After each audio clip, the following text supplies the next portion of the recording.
Boa tarde. Sejam todos muito bem-vindos para a nossa parte da tarde deste evento maravilhoso, que está na sua 4ª edição, que é o Café Cultural, que é uma promoção da ACEDAC, Associação Educhere Allan Kardec, em parceria com o Centro Espírita Allan Kardec, com a Faculdade de Medicina de Itajubá, com a Unimed Itajubá, com o Coral Vocalis Brasil e com a Academia Itajubense de Letras. Para quem não esteve aqui na parte da manhã, nós tivemos 2 palestras na parte da manhã, muito enriquecedoras, e agora, na parte da tarde, nós teremos mais uma palestra. Para que nossa parte da tarde seja ainda mais enriquecedora, vamos combinar da seguinte maneira. Todas as perguntas que vocês quiserem fazer, os nossos voluntários vão estar passando aí para vocês com uma prancheta igual a essa, com caneta e um papel para que vocês possam colocar as suas perguntas para o palestrante. E, ao final da palestra, ele vai responder para vocês. Assim, a gente consegue aproveitar melhor o nosso palestrante e o tempo que a gente tem disponível, que, infelizmente, não é tão longo assim. Combinado?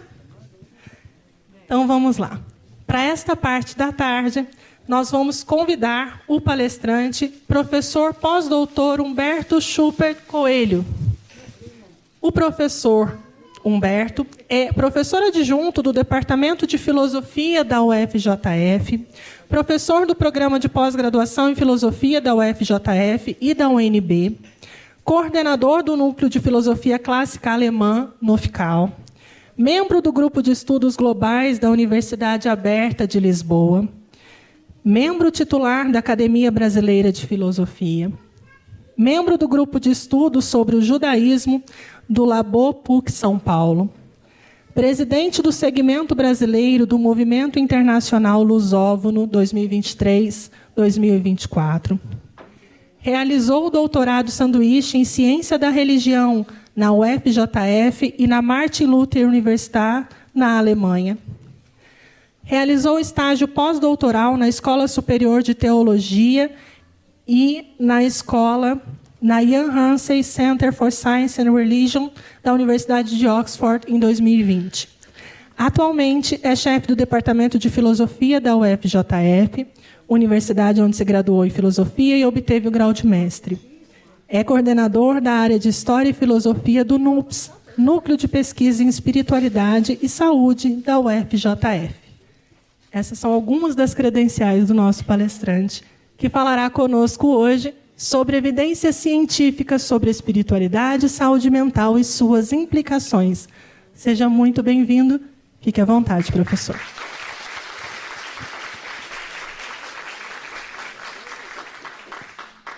Oi.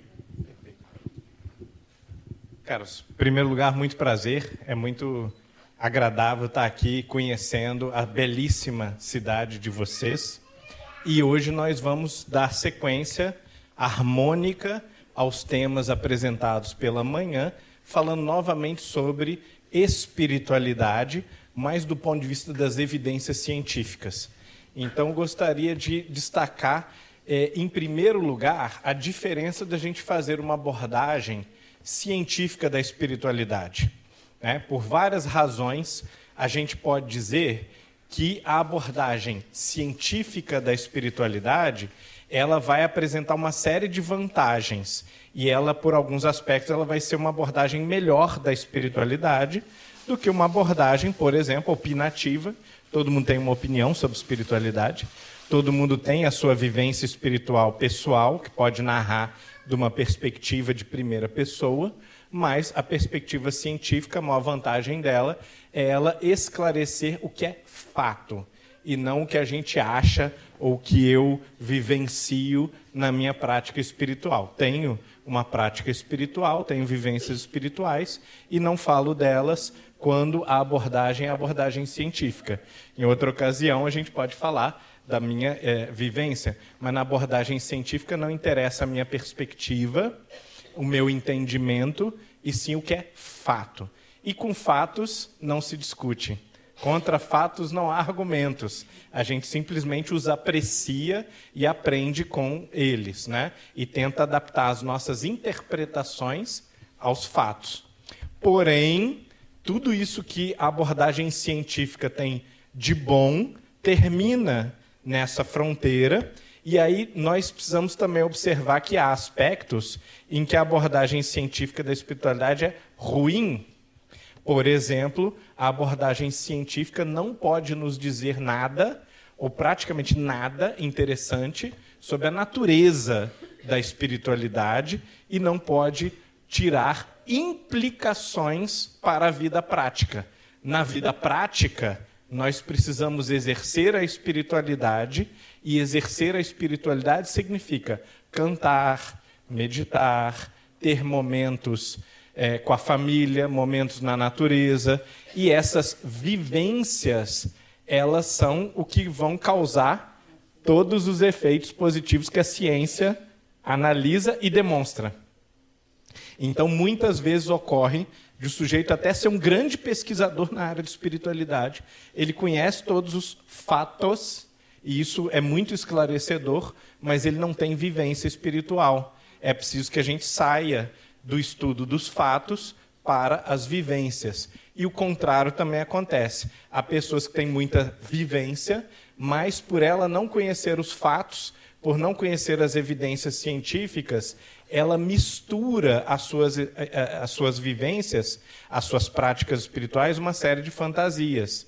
Então, na manhã, nós vimos aqui uma observação muito interessante, que pessoas com bipolaridade, elas podem, e com uma certa frequência, têm a tendência a comportamentos espirituais ou vivências espirituais ilusórias.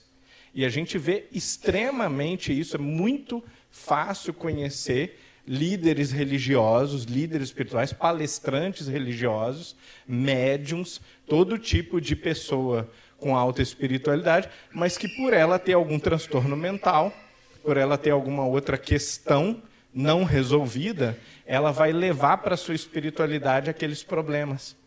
E, inclusive, levando outras pessoas junto, que é perigosíssimo.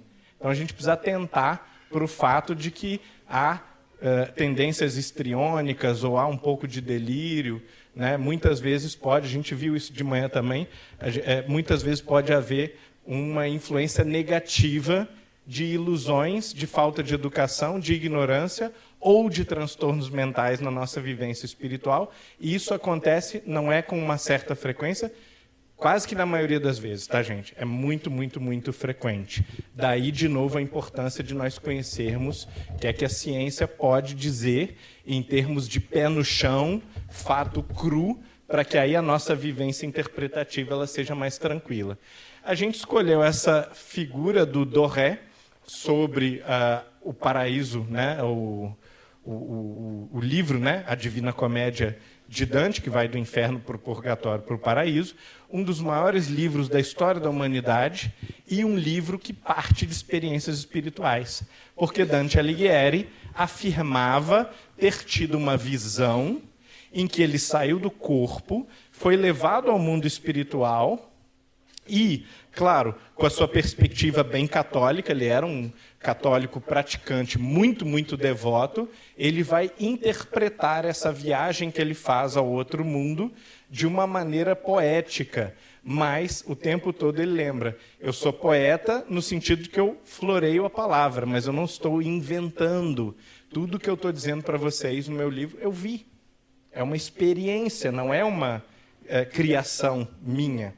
E nós vamos ver, muito interessante, uma das mais fortes evidências científicas de que nós temos hoje na área de espiritualidade é a de que, em inspiração espiritual, mediunismo ou possessão, dependendo da cultura, culturas africanas às vezes vão falar de uma possessão espiritual, outras culturas vão falar de mediunismo, outras culturas vão falar de vidência espiritual, orações intensas e êxtases místicos no catolicismo, por exemplo. Durante essas vivências, o cérebro está desligado praticamente. O sujeito está sem ativação nas áreas de criatividade e imaginação, que seriam as áreas responsáveis pelo sujeito ter uma visão. Não é possível você ter uma visão, elaborar, a não ser que você esteja vendo com o olho, né? Você está vendo com o olho, vai ativar o seu centro da visão. Mas se você estiver vendo algo que não está aqui fisicamente, com o olhar da imaginação, você está imaginando e, portanto, você vai ter uma ativação dos centros criativos e imaginativos.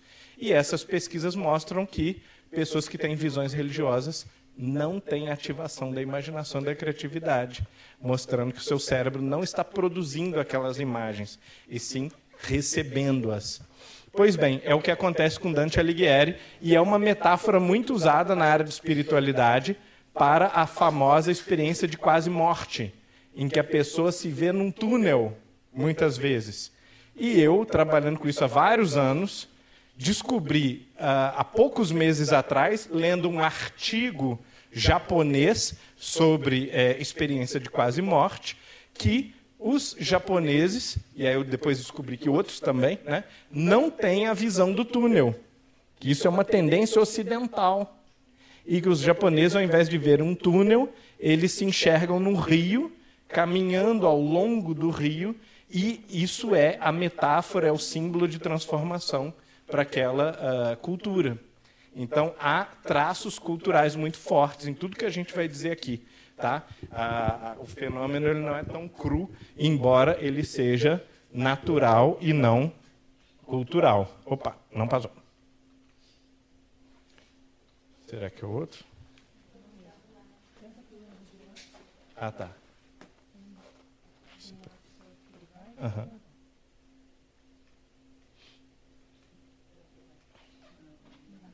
Não foi mesmo.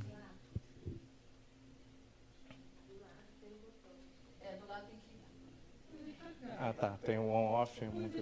Tá ligado, tá ligado. Será que tá fraco? Ótimo, obrigado. Bom, em primeiro lugar, a gente precisa separar, ou definir, pelo menos, o que é ciência. E na concepção popular, nós imaginamos que a ciência ela possa estar, por exemplo, em contradição com a espiritualidade, com a religião. Ciência é uma coisa, religião é outra. Foi assim que a gente aprendeu na cultura positivista aí dos anos 30, 40, 50, né? Que gerou, inclusive, vários cismas culturais. Mas os pais da ciência são todos ultra-religiosos espirituais. Então, René Descartes elabora um método científico a partir de um sonho profético. Robert Boyle, que é o pai da química, ele vai dizer que, além de todos os avanços que ele realizou na química e na física da época dele, é preciso agora uma nova ciência que estude os fenômenos espirituais. Isso em 1680. Né? Francis Bacon, junto com Descartes, um dos pais do método científico, diz assim, o ser humano tem a obrigação moral de estudar a ciência. Sabem por quê? Porque no Gênesis, quando Deus criou tudo e viu que era bom, ele determina que o ser humano será o mordomo da criação, o administrador da criação. Como que você administra algo que você ignora completamente?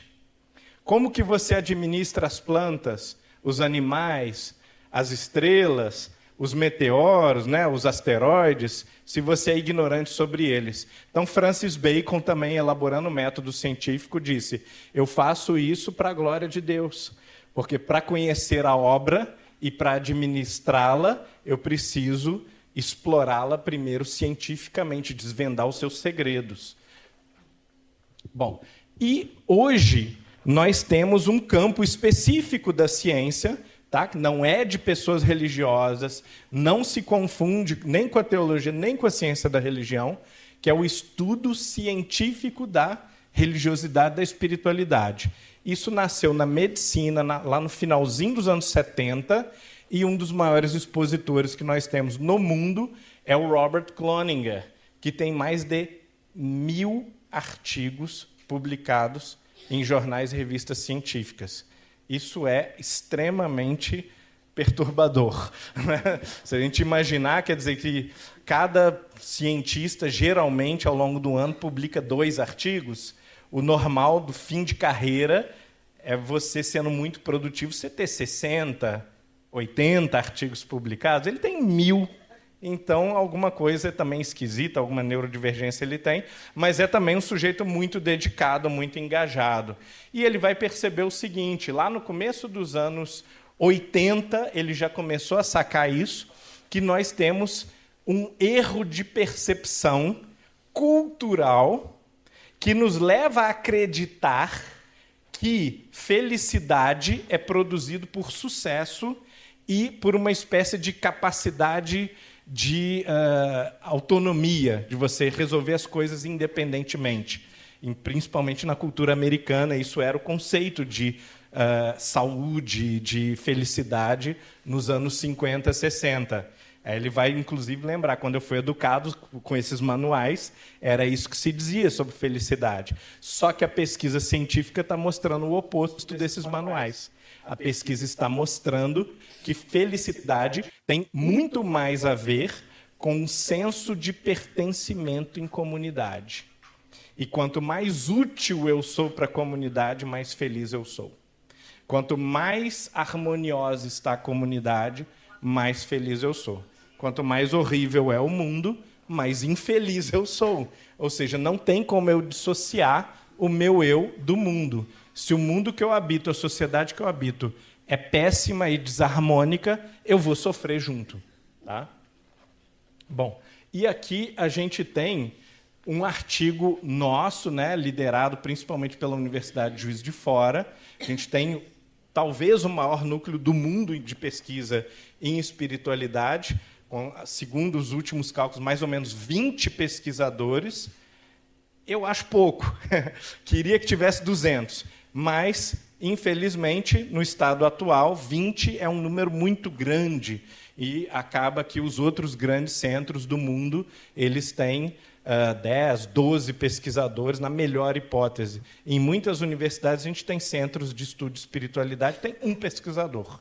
E que é ótimo, mas realmente precisamos de mais gente. Então, aí, quem estiver estudando, pensando em fazer uma pós-graduação, né, embarque, por favor. Mas o nosso grupo descobriu que 92% dos brasileiros pesquisados tiveram experiências espirituais ao longo da vida. Ou seja, é todo mundo. Praticamente todo mundo teve experiência espiritual. E os pesquisadores desconfiam que os 8% de brasileiros que não tiveram experiências espirituais, que relatam não ter, na verdade, né, podem não ter entendido a pergunta. Porque, muitas vezes, ateus e evangélicos, os dois eles têm uma resistência a essa pergunta, por razões diferentes. Os ateus entendem, não, isso não existe, isso é besteira, eu nunca tive nada disso. Mas se você esclarecer a pergunta e as possibilidades de experiência, às vezes a pessoa fala, na verdade eu tive um sonho uma vez que se realizou. Isso é uma experiência espiritual. Tá? E o grupo dos evangélicos, às vezes, eles interpretam a palavra espiritual como sendo a palavra espírita. Então, essa confusão vai gerar erro também de preenchimento de formulário, muito frequentemente. Então, aqui, lembrando que 92%, que a gente saiba hoje cientificamente, é o maior índice do planeta Terra. Então, nesse país, né, que nós amamos e no qual nós vivemos, é possivelmente o país mais espiritual do mundo, segundo as estatísticas. Tá? Mas, em países onde o materialismo é muito grande, como, por exemplo, a Suécia ou o Japão, nós vamos encontrar números também muito altos, da ordem de 70% a 75%, em nações onde a gente esperaria que as experiências espirituais fossem bem raras, mas elas são comuns em todos os lugares. E aqui, quais são essas experiências espirituais? Temos vários tipos, né? Como, por exemplo, ter uma intuição confirmada, né? Até coisas muito intensas, como ter uma experiência de quase morte ou ter uma visão de uma vida passada. Então, nós temos brasileiros em todos os quadros, o que é incrível, e pontuando, na maioria das vezes, muito alto, né, nesses vários quadros. Mas aí uma pergunta fundamental que a gente tem que dizer por uma questão de honestidade acadêmica é qual é a ordem causal disso tudo? Será que eu estou imaginando experiências espirituais porque nós inventamos essa baboseira toda, ou nós experimentamos porque é natural, e porque é natural nós montamos a cultura em cima do natural? Essa é que é a questão. Porque se as experiências são naturais, aí a gente já vai poder estudar não só a espiritualidade humana, mas as experiências espirituais de um ponto de vista naturalístico. O que é que está acontecendo de fato? O que é que faz com que você veja o mundo espiritual? O que é que faz com que você se lembre de uma vida que não é essa, né? Que aconteceu há 300 anos? Agora, se é tudo inventado, se é tudo cultural, aí a gente já vai estudar não mais a natureza, e sim a invencionice cultural. E uma questão interessante, né? Eu trabalho bem na linha de fronteira entre ciências humanas e naturais, né? Faço filosofia da medicina, filosofia da mente ali, na fronteira entre o que é cultural e o que é natural. Pois bem, o que é cultural é diferente. Um grupo come com a mão numa folha de bananeira, outro grupo come com talher, outro grupo come com pauzinho. Sempre que é cultural, vai haver grandes diferenças. Sempre que é natural, todo mundo faz mais ou menos igual. Os padrões são muito fortes. E os padrões desrespeitam as culturas. Então, por exemplo, a aparição de pessoas falecidas não é cultural, porque aparece em todas as culturas, em todos os países. Todo mundo relata ver um avô, ver o pai que faleceu, ver alguém, um amigo que faleceu. Em todas as culturas do planeta Terra não existe nenhuma que as pessoas não tenham essa experiência. Experiência de quase morte é a mesma coisa. Todas as culturas têm. Então, se religião for apenas uma ilusão, é uma possibilidade, claro, né? A gente precisa explicar como que essa teoria se relaciona com os fenômenos. Por que a fenomenologia parece ser natural? Eu precisaria dar uma explicação para isso. E segundo, essa teoria representa as melhores evidências ou ela representa as piores evidências? Que aí também tem uma questão de honestidade intelectual. Se eu só descrevo a evidência fraca, isso é muito fácil de fazer. Agora, descrever a evidência forte é difícil de fazer. Então, a perspectiva mais científica é a perspectiva aqui do William James, né? Que é focar no fenômeno e perguntar humildemente à natureza o que ela tem para ensinar. Não é dizer, eu, com a minha teoria, vou explicar a natureza. Não. O que a natureza do fenômeno está revelando? Vamos respeitar o fenômeno e ouvir a pessoa. Eu gosto muito de usar uma analogia que eu vou usar mais para frente, que em nenhuma área da psicologia a gente vira para a pessoa que está dizendo alguma coisa, não, peraí, cala a boca, você não sabe nada. O que você está experimentando, na verdade, não é sexualidade, é cultural, não é uma questão de raiva, não é medo, não é ressentimento, é cultural. A gente não faz isso em nenhuma área, só uma. Só tem uma que todo mundo manda o paciente calar a boca e diz que ele está delirando. Religião. Aí o paciente não sabe nada. Fica quieto que você não sabe o que você está falando. Tudo isso que você está falando é inventado. Agora, se ele falar de qualquer outro assunto, não é inventado, não. É verdade o que você está falando. Eu te respeito, eu quero te ouvir, né? Então, um amigo meu da faculdade onde eu estava estudando, até alguns poucos meses atrás, ele vai escrever esse artigo fantástico sobre a demarcação entre religião e ciências naturais. E vai dizer o seguinte, um dos problemas que a gente tem é que a gente usa a palavra natural como se fosse uma caça às bruxas religiosa, para se contrapor ao sobrenatural. E esse não é o objetivo das ciências naturais, não é negar coisas sobrenaturais. Também não é falar sobre isso. O que é sobrenatural não é do escopo da ciência natural. Mas vamos tomar cuidado para que as nossas palavras não sejam usadas de uma forma distorcida. E, na nossa relação entre ciência e religião, a gente veio discutindo isso no carro, né? Possibilidade de um futuro tema, existem duas perspectivas. Não tem nada a ver, ou, às vezes, pode ter a ver, pode haver áreas de intercruzamento, sobreposição, né?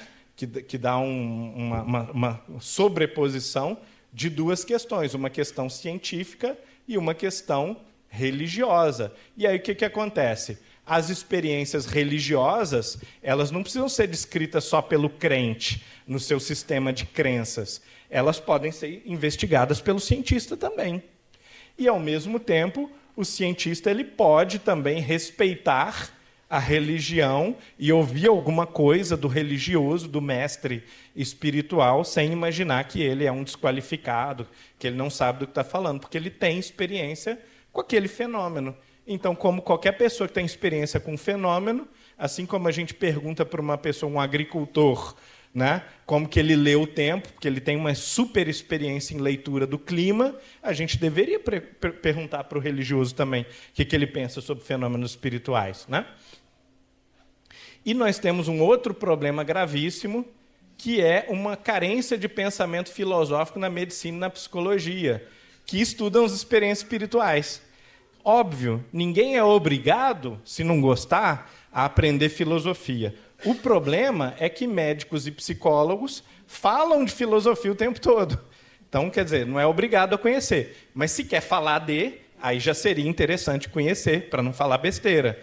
E uma das coisas que acontece é, por exemplo, você fazer uso ingênuo, vago ou funcional de conceito. Essa é a especialidade do filósofo. Eu vou dar um exemplo clássico da medicina. Atendimento humanizado. Fala-se nisso sem parar. Aí você vira assim, tá, o que é ser humano? Ah, não, mas isso é uma pergunta filosófica cabeluda, capciosa. O que é ser humano? Eu não preciso dizer isso. Tá, mas se o atendimento é humanizado, pressupõe-se que você sabe o que é humano. Se você não sabe o que é humano, não tem um conceito claro e profundo do que é humano, você não pode dizer o que é um melhoramento do humanizado, né? Isso é muito difícil de fazer. A gente deveria tomar muito cuidado com as palavras, mas, no geral, não se toma. E humanizado é uma palavra até menos controversa do que espiritual.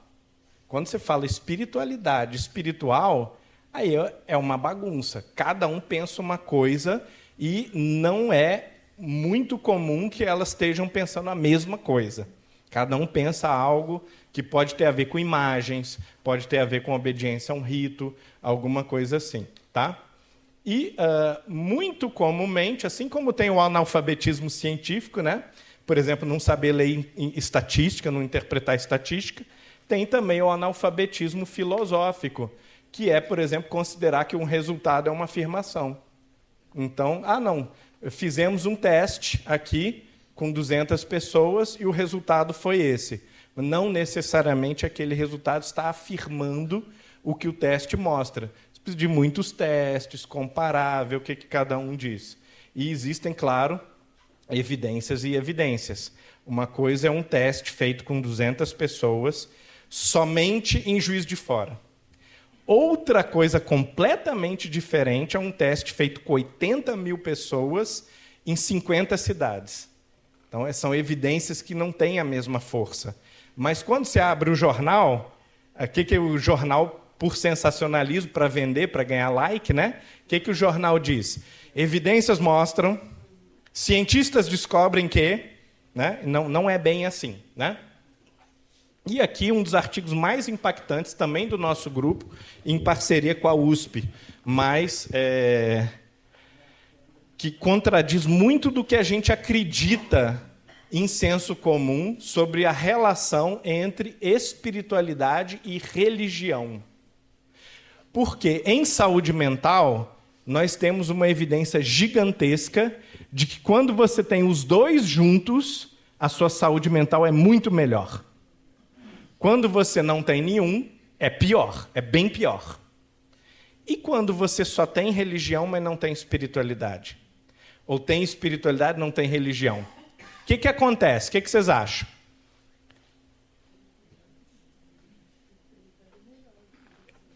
A maioria... Quando você só tem espiritualidade sem religião, ou você segue uma religião, mas não tem espiritualidade. O que é isso? Eu vou na igreja porque tem que ir, mas eu não acredito muito em nada do que está ali. Esse cara, vocês acham que ele vai ter uma saúde mental melhor do que aquele cara que é espiritualizado no apartamento dele? O que vocês acham? Não. O cara que vai num templo, obedece os ritos, ele tem uma saúde mental melhor do que o que tem alta espiritualidade sem religião. E isso deixou os pesquisadores um pouco chocados. Eles foram tentar entender o que está acontecendo que esse pessoal que marca 8 em espiritualidade, 0 em religião, eles estão com uma saúde mental pior do que o cara que diz, eu não acredito nem em Deus, mas eu vou para não incomodar minha mulher. Né? Esse cara está com a saúde mental ótima. Por quê? Essa era uma grande questão. E foram comparando com vários outros estudos e descobriram o seguinte, coisa básica de saúde mental. O fator principal é o comportamento. Se você faz, é melhor do que acreditar e não fazer. Faça sem vontade, faça com preguiça, faça sem convicção, mas saia daqui e vá fazer alguma coisa. Isso é melhor do que assistir vídeo de esporte no YouTube e não fazer nenhuma caminhada.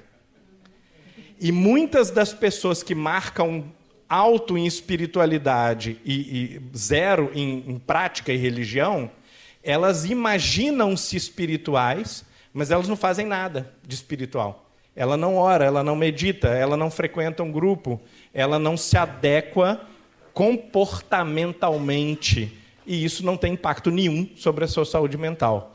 Imaginar não resolve nada na vida, tem que fazer. Então, o mais importante é isso, fazer. Bom, se tem um livro que eu posso indicar para vocês com muita força, é o Manual de Religião e Saúde, do Harold Koenig, também, talvez o maior nome no mundo em psicologia da religião. O Tyler, que é o maior estatístico do mundo em saúde mental e religião, espiritualidade. E também o John Petit, outra grande referência em religião, psicologia e espiritualidade. Todos esses 3 são autores que nós precisamos ler consistentemente. E eles vão dizer, olha, uma das questões, como a gente já viu de manhã também, é separar religiosidade de ciência e religiosidade de espiritualidade. E na nossa definição de espiritualidade, quando ela é científica, a gente quer saber de experiência e comportamento. É o que dá para fotografar da sua espiritualidade. É a experiência e o comportamento. Agora, coisas puramente subjetivas, coisas que acontecem dentro do seu coração, podem ser até melhores. Elas podem ser mais importantes e, muitas vezes, na nossa vida espiritual, a gente descobre que coisas subjetivas, como a minha piedade, a minha fé, a minha vivência mística e espiritual, às vezes, para mim, é mais importante. Mas isso não dá para fotografar e pôr no mercado. Então, a gente não vai dizer que isso é um discurso científico. Tá? Então, essa é a linha de corte, tá, gente? Não é que a abordagem científica é sempre melhor, mas é que ela está vendo a parte material da espiritualidade. Aqui o nosso livro, né, a gente publicou em inglês, nós somos 3 brasileiros, mas nós publicamos o livro em inglês por uma editora científica, que é a maior editora científica do mundo, a Springer, porque a gente queria que o debate fosse percebido academicamente. E o livro gerou 20 resenhas nas melhores revistas científicas do mundo, incluindo o International Review of Psychiatry e o British Journal of Psychiatry, que é o primeiro jornal científico de psiquiatria do mundo. Lançou 2 páginas de resenha do nosso livrinho. O que é que o livro diz? É um livro bom.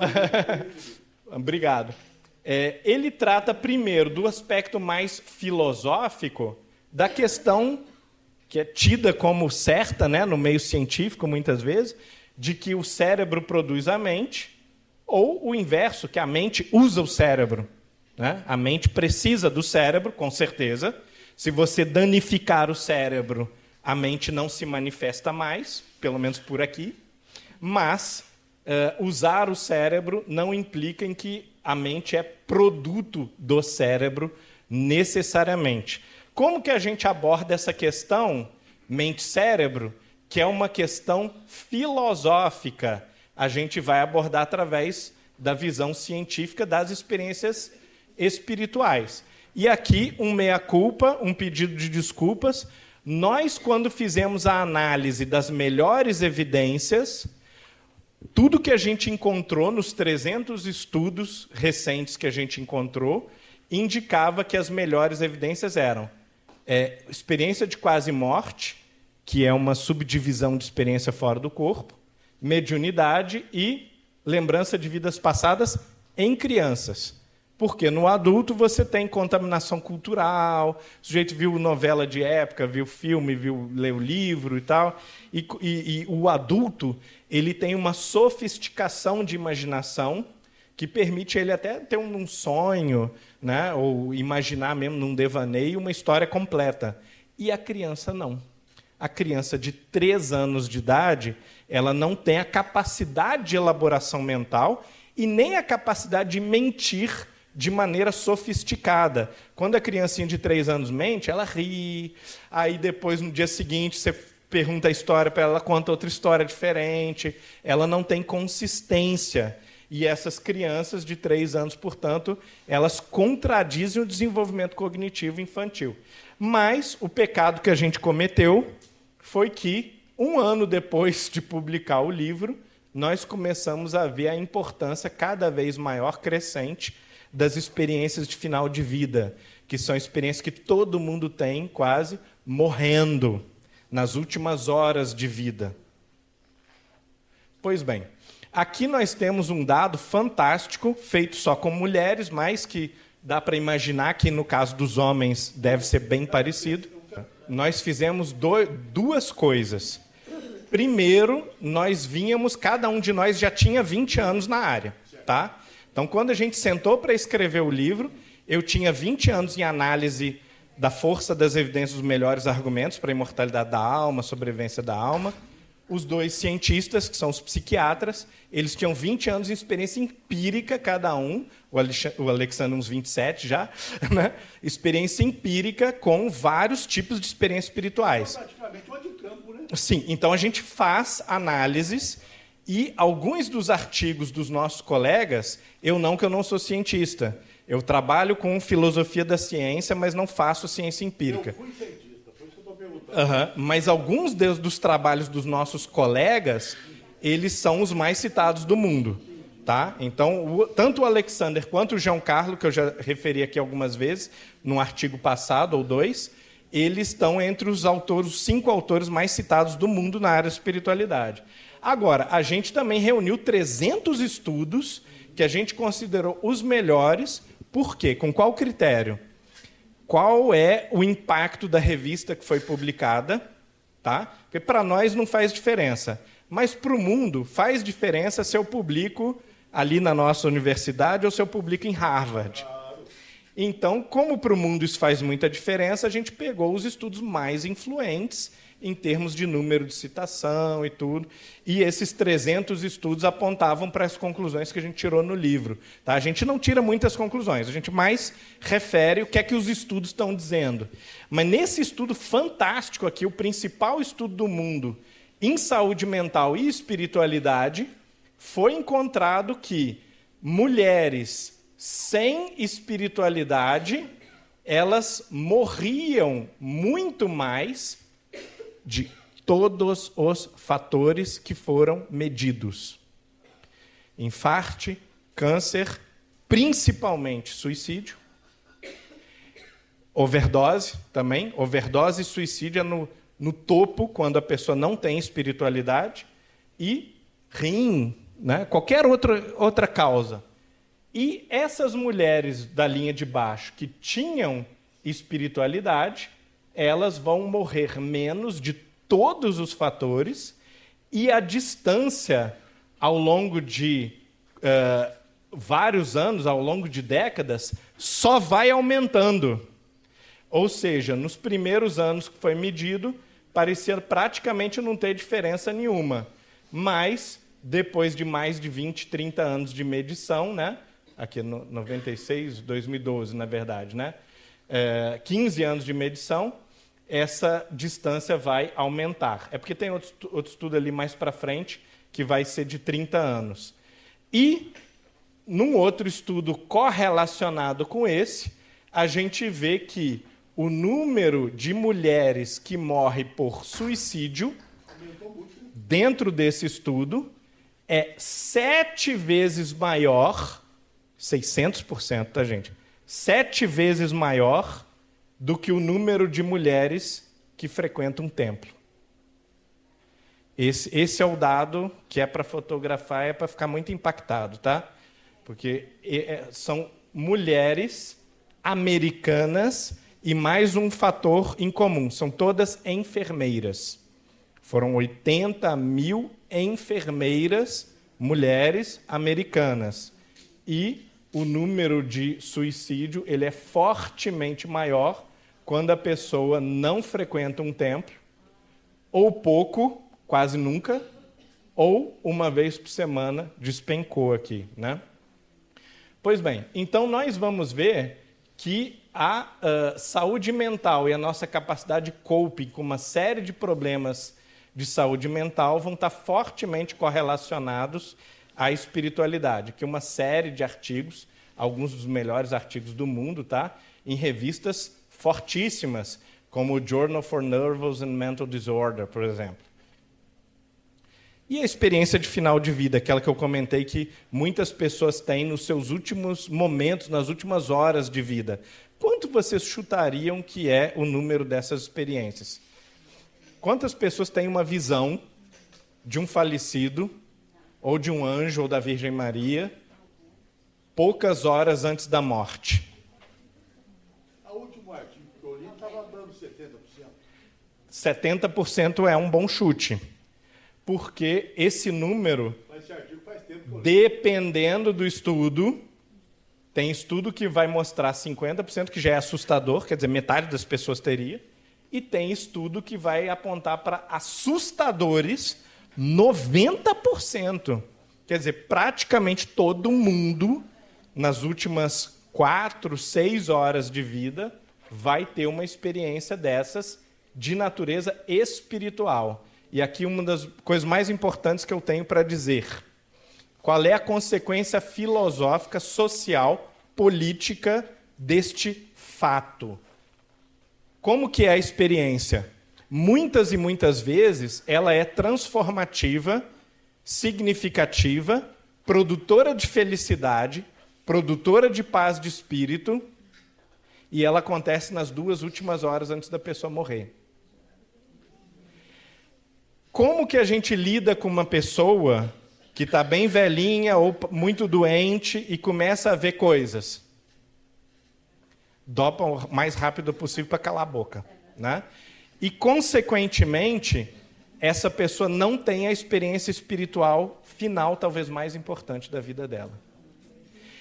Aí as pessoas relatam, o pesquisador mais importante, a gente tem um evento lá em Juiz de Fora também, hoje é o maior evento de pesquisa em espiritualidade do mundo, o CONUPES em Juiz de Fora. Esse ano teve 800 pessoas, e a gente sempre chama o número 1 pesquisador com artigos de mais impacto na área. Um dos anos a gente chamou o Christopher Kerr, que foi o pesquisador que ensinou para a gente que experiência de final de vida deve contar como uma das principais experiências espirituais.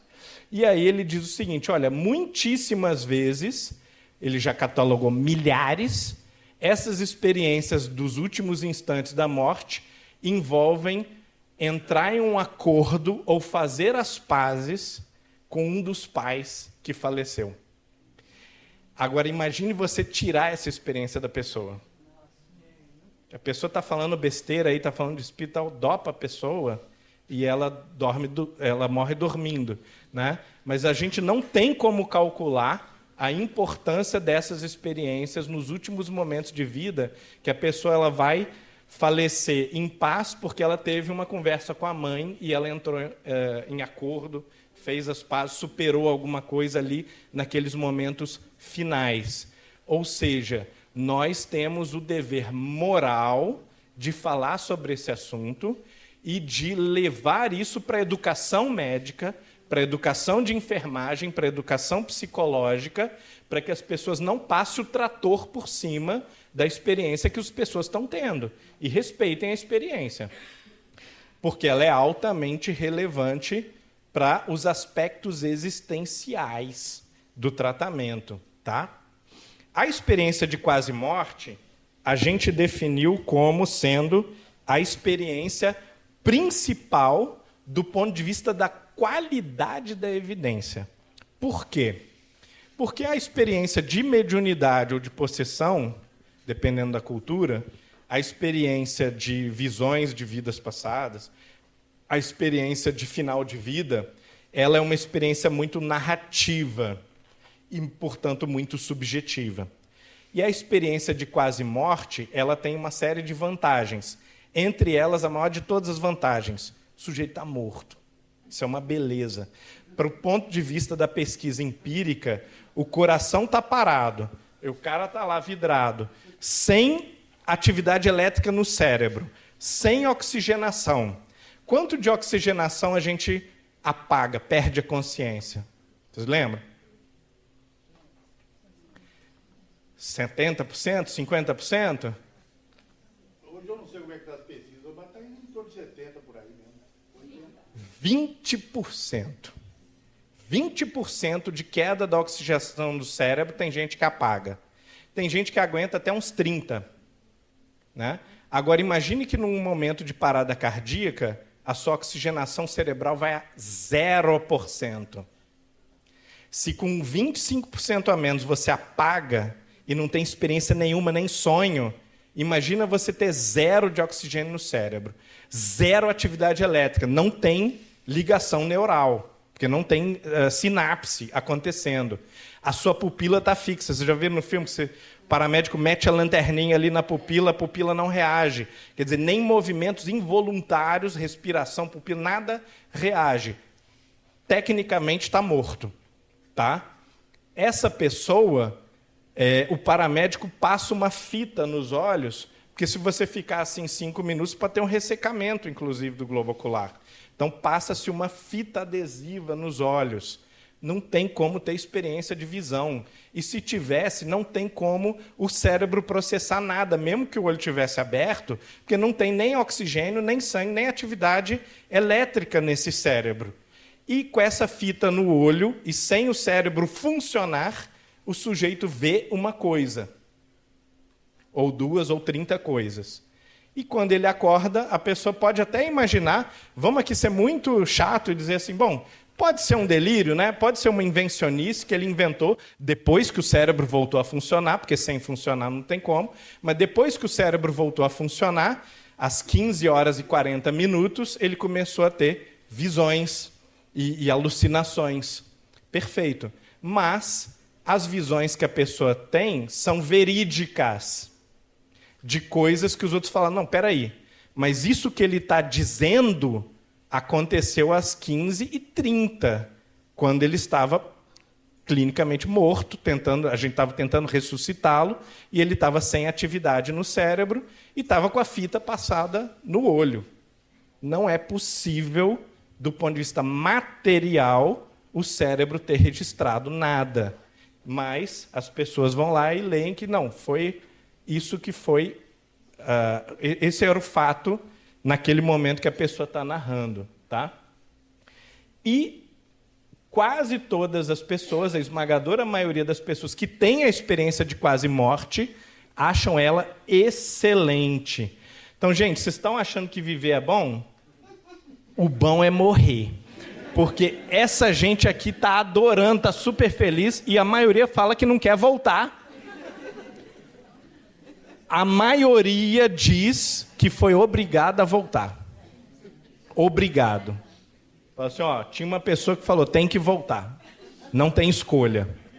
Então tá, né? Não tem escolha e tal, mas o negócio é bom, tá? E a gente tem medo da morte. Não se sabe bem por quê. Né? Aqui tem várias estatísticas de tipos de sentimentos e cognições ligadas à experiência de quase morte, mostrando que o experimento, a vivência é padronizada e transcultural. E quantas, mais ou menos, experiências... Porque alguém poderia virar assim e dizer, tá, mas isso aí é 2, 3 pessoas. São 2, 3 pessoas? O que vocês acham? No Brasil, 99,5%, essa pesquisa só deve ter tido um maluco, né? Que falou assim, não, o que eu estou vendo não é verdade. Né? 80% das pessoas mudaram a sua vida ou a sua maneira de encarar a vida.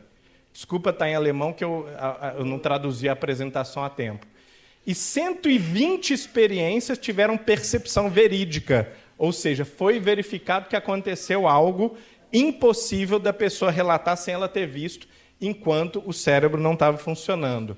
Só nos Estados Unidos, 10 milhões de EQMs, gente, de experiência de quase morte. No Japão, na Itália, 40 mil registrado recentemente, desde 2015. Mas há vários estudos que especulam, o pessoal da Itália, lá onde eu estava, que mexe com a experiência de quase morte, me disse que provavelmente é 2 milhões, porque eles não registram. Inclusive, a primeira coisa que eu fiz quando eu cheguei na faculdade foi visitar o hospital universitário, e eu falei, olha, eu trabalho com experiências espirituais, eu quero saber há quantas andam as experiências espirituais aqui na Itália. Aí a moça da capelania me disse assim, isso não existe. Magia, superstição, coisa, né? Isso não existe aqui. Meu amigo, aqui é Europa, né? E eu falei assim, minha senhora, tem estatística que diz que 90% tem. Então, que existe, eu sei que existe. Pode não estar perguntando. No seu livro, vocês citam essas experiências aí, que eu também acredito, tá? Vocês citam o seguinte, no Brasil não pode estar vendo esse erro, porque quando a pessoa vai falecer, eles dopam a pessoa, porque o meu pai faleceu, lúcido, e eu percebi. Sim, sim. Então, nós temos um número suficiente de experiência para saber que as experiências estão acontecendo aos milhões, né? Então, a questão é mais uma educação do profissional de saúde para o profissional só administrar o anestesia forte quando o sujeito estiver sofrendo. Se ele não está sofrendo, não pressupor que o relato da pessoa é um delírio grave, né? E no Japão, não pode ser essa dopação que... pode estar havendo um pouco de excesso, foi por isso que eu alertei.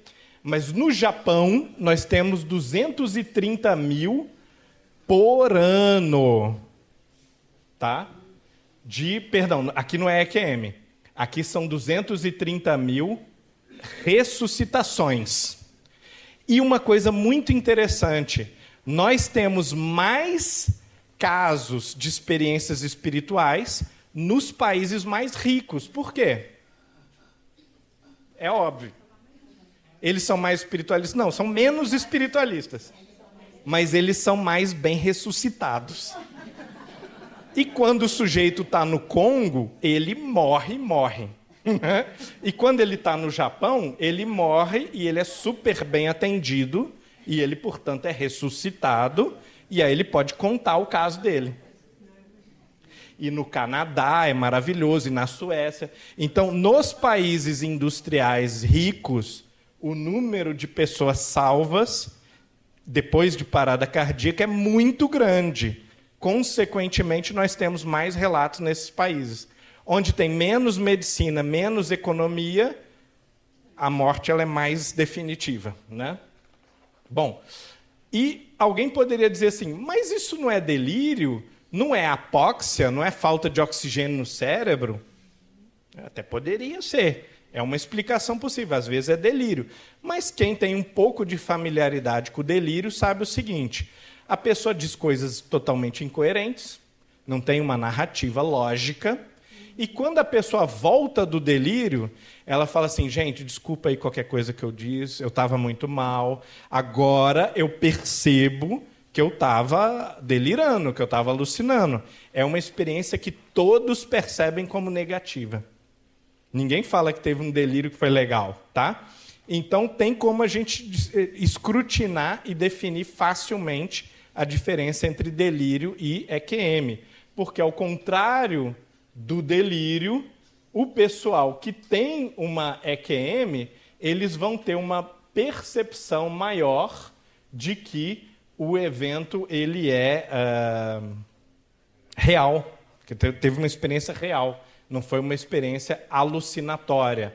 Eles vão qualificar melhor também em termos de memória, e eles vão ter, no geral, uma convicção de que as suas percepções correspondem a percepções verdadeiras. Tá? E aqui, o Bruce Greyson é um dos grandes nomes também, que todo mundo deveria conhecer, né?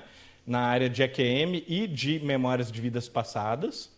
E o Bruce Greyson, nesse manual, ele vai dizer o seguinte, mas todo mundo diz assim, eu sou muito cético, eu tenho muita desconfiança desse tipo de fenômeno. Só que os números estão mostrando para a gente, e também o contexto fenomenológico do que está acontecendo está mostrando para a gente, que isso é muito mais objetivo do que várias coisas que em psicologia a gente lida como se fossem certas. Em psicologia você aceita coisas com muito menos evidência do que isso. Evidências muito menos claras do que isso. Aliás, em todas as áreas da ciência. Tá? Na astronomia, você detectou lá 2 buracos negros, aí você fala assim, não, é assim que funciona o buraco negro. Tem 2 casos. Aí, na área de espiritualidade, suspeitamente, se você tiver 1 milhão de casos, continuam dizendo assim, não, mas eu sou muito cético. E a nossa pergunta deveria ser, você é cético ou você é negacionista? Né? Porque o cético ele desconfia porque não tem argumento e não tem evidência. Isso é ser cético. Né? Bom, esse livro aqui, muito interessante também, do Schlitter, que ele vai falar de experiências de quase morte, vai dizer que a maioria das pessoas também que tem experiência de quase morte, ela sai da experiência de quase morte com uma visão espiritualista e ela sente quase como uma missão dizer para todo mundo assim, amigo, você está errado, tem uma vida após a morte, existe uma coisa depois. Eu fui lá e vi. Muito, muito, muito chocante, 2/3 dos cegos de nascença enxergam durante a experiência de quase morte. 2/3. Não é 1%, não é um caso aqui, outro ali. 2/3. E eles, inclusive, dizem que eles entendem o que estão enxergando. Você já viu aquelas operações que a pessoa ela volta a enxergar, ela começa a enxergar pela primeira vez, ou ouvir pela primeira vez, e no começo o cérebro precisa se adaptar e ele não interpreta corretamente o que está acontecendo ali. Pois bem, o cego de nascença, quando ele vê espiritualmente, ele interpreta corretamente, porque ele não está usando o cérebro para ver. Aqui um artigo nosso, né? Eu, Alexander e o Pedro Rezende, publicado na Society for... sobre a Society for Psycho Research, que vai tratar de várias considerações epistemológicas parecidas com essa da Gerda Lear, uma mulher que dedicou a vida dela inteira a catalogar esses fenômenos, reuniu tudo numa tese de doutorado, fez a tese dela, coitada, aos 70 anos. Ela escreveu a tese e morreu. Então, ela coletou 40 anos de evidência, escreveu a tese e morreu logo a seguida. Graças a Deus, a gente tem o livro dela. Né? Bom, o que equivaleria como uma prova de vida após a morte? Tá? Se essas pessoas que elas estão falando é verdade, então nós precisamos ter uma natureza ontológica do espírito, ou da mente, ou da consciência, que independe do cérebro para se manifestar. E a analogia que a gente usou no livro é a seguinte: quando uma pessoa era confrontada com a televisão pela primeira vez, ela dizia assim: olha, tem umas pessoinhas aí morando dentro dessa caixa mágica e eu quero abrir a caixa para ver as pessoinhas lá dentro. Tinha muita gente que dizia, levava para uma tribo, uma televisão, a pessoa dizia isso. E aí você abre a caixa, não tem pessoinha lá dentro. Não tem leão, não tem dinossauro, não tem nada. Tem uns aparelhinhos ali que não mudam, que são os mesmos. E alguém poderia dizer, bom, então, será que esses aparelhinhos aqui dentro da televisão estão criando essas pessoas, esses dinossauros, esses aviões? É uma teoria perfeitamente plausível. Pode ser que a sua televisão crie programas, mas essa não é a verdade. A sua televisão não cria programa nenhum. Ela apenas capta e recebe uma programação que vem de longe, de uma antena, que irradia aquela programação, inclusive, para milhões de aparelhos ao mesmo tempo. Então, essa metáfora muito poderosa ajuda a gente a lembrar que, às vezes, o que parece não é. E a segunda metáfora muito boa também é a do amigo desfigurado. Você teve um amigo que foi queimado num acidente. Aí você olha para ele e não reconhece mais ele. A voz mudou completamente. Ele fala assim, mas eu sou seu amigo, eu reconheço você. Aí você pode imaginar que é um impostor. Vários seriados, filmes, eu já vi isso, né? A pessoa finge que é um herdeiro do duque, não sei o que lá e tal. Pois bem, como é que você reconhece o seu amigo se ele fisicamente não está mais ali? O rosto dele não está mais, a voz dele não está mais. Você tem que julgar por caracteres não físicos, transcendentes. A memória. Ah, você lembra aquele dia que a gente brincou juntos, aos 12 anos? O caráter, né? Meu amigo não faria isso que você está fazendo. Habilidades, meu amigo fala alemão fluente. Como assim você não fala alemão? Né? Meu amigo toca piano. Meu amigo, ele é evangélico, ele é budista. Então, por várias características espirituais ou transcendentes, você julga se o seu amigo está vivo ou não. Tem vários artigos também do nosso grupo, né, da Denise Paraná, que é de São Paulo, mas pertencia, na época, ao NUPS, fez o pós-doutorado com a gente, sobre mediunidade. E nós temos uma carta, temos, na verdade, estudos de dezenas de médiuns. No mundo todo, a gente tem artigos sobre mediunidade. Eu fiz um levantamento recente e achei 200 artigos só do Vietnã. Então, Vietnã, né, Cuba produz uma quantidade terrível de artigos sobre mediunidade, e Coreia é um líder, né, mas o Brasil está muito bem colocado nessa pesquisa. Acho que é o segundo ou terceiro país, sempre muito atrás dos Estados Unidos, que é o país que produz mais pesquisa em tudo. Né? E aí tem uma carta que foi recebida por Chico Xavier, ali nos anos 70, 80, em que há uma série de informações que foram consideradas impossíveis de se obter. A carta dizia qual era o trem, qual era o destino e o horário do trem que o rapaz morreu. O rapaz ele dá conta que o pai tinha expectativas de que ele se formasse, estudasse mais, né? Queria que ele estudasse mais e que ele seguisse carreira médica. E na carta ele menciona o nome de uma parente, que é a Sandra. Então, essa é uma das cartas que foi considerada assim, altamente improvável ser fruto de uma imaginação pura. A Julie Beichel é hoje, talvez, para muitos, a maior pesquisadora do mundo em mediunidade, e ela achou, contrariando muitas crenças, né, de várias pessoas, uma discrepância, às vezes, muito grande entre o grupo controle e o grupo mediúnico. Isso aqui é a quantidade de informações obtidas, tá? E esse estudo é muito interessante, da Alessandra Manieri, que foi uma colega que trabalhou com a gente na Universidade de Aachen, na Alemanha, e o trabalho dela era tão bom que o pessoal do nosso grupo trabalhou para tentar roubá-la para a gente, né? E ela é especialista em neuroimagem, como vocês podem ver aqui, os cérebros de transe, em comparação com o grupo, com o estado de descanso do cérebro, de repouso, eles vão representar ativações anômalas, estranhas ou impossíveis de se explicar para médiums, que no momento da escrita ou no momento da comunicação mediúnica deveriam estar, por exemplo, com centros da imaginação ativados. Né? Eu estou fingindo que eu sou ela. O que eu vou tentar fazer? Né? Conheço poucas coisas, mas eu sei que ela é de Itajubá, eu sei que ela frequenta eventos de espiritualidade e saúde. A partir dessas informações, eu vou, no mínimo de devaneio aqui, imaginando coisas sobre vocês. Tá?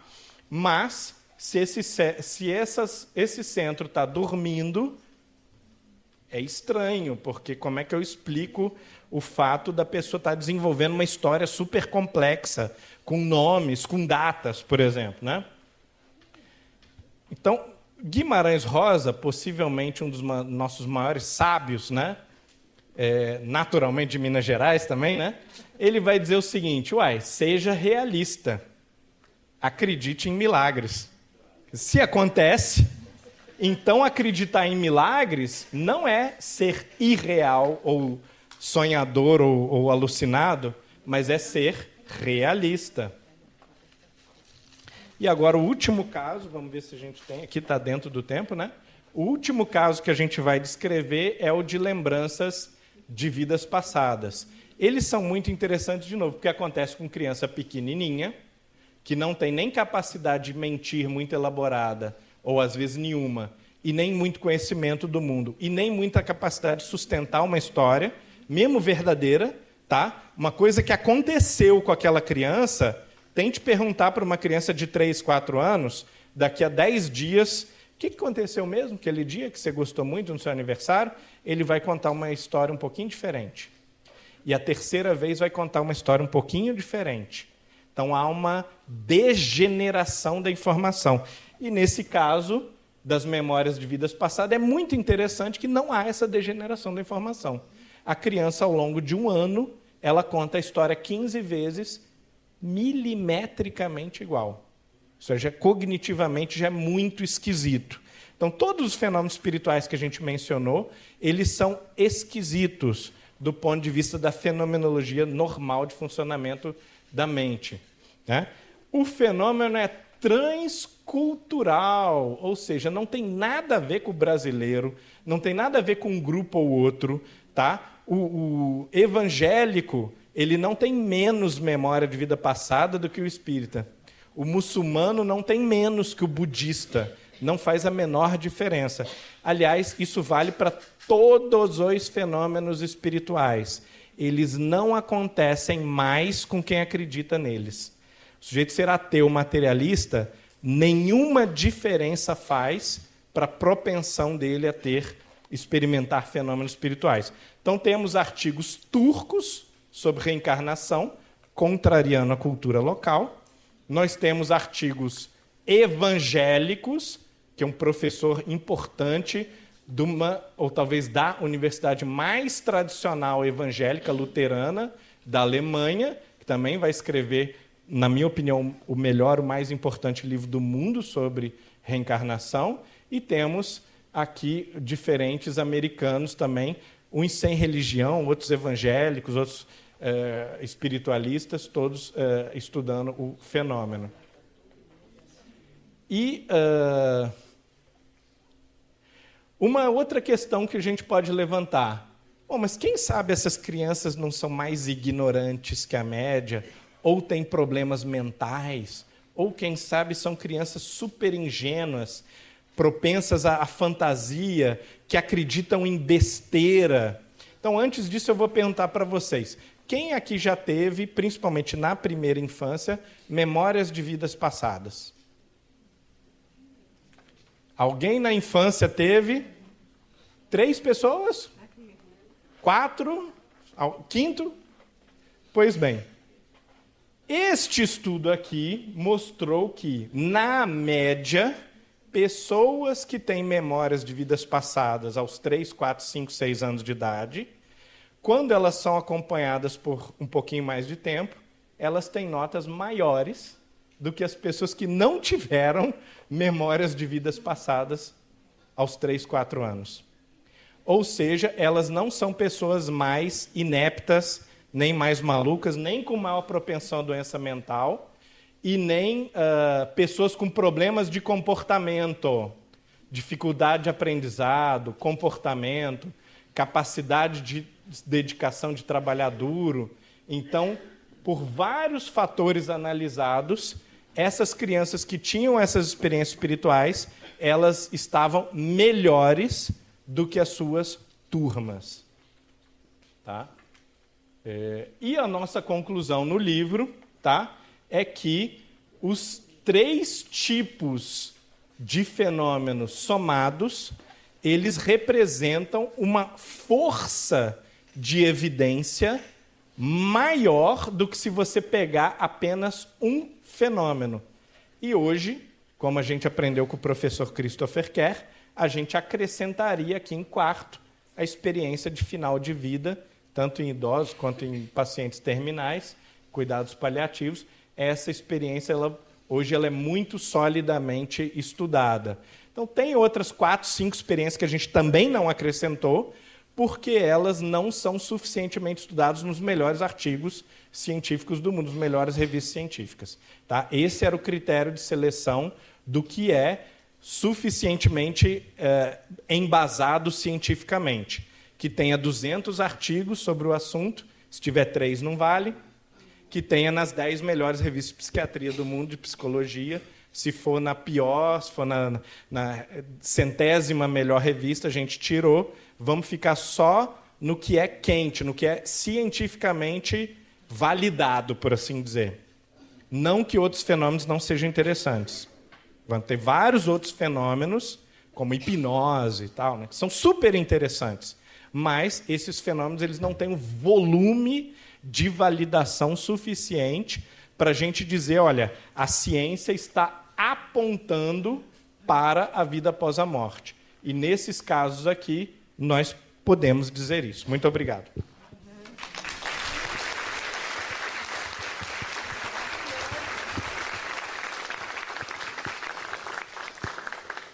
Muito obrigada, primeiramente, por essa explanação, por essa conversa. Eu acredito que não só eu, mas todas as pessoas que aqui estão ficaram muito impressionadas, tanto que choveram perguntas. Então, vamos lá, para a gente poder começar o seguinte. Na experiência de final de vida, as visões seriam somente em pessoas acamadas, doentes, ou seriam em todos, como, por exemplo, com um homem que se acidentou e faleceu em um acidente de moto, mas que horas atrás estava totalmente bem? Brilhante pergunta. Todas.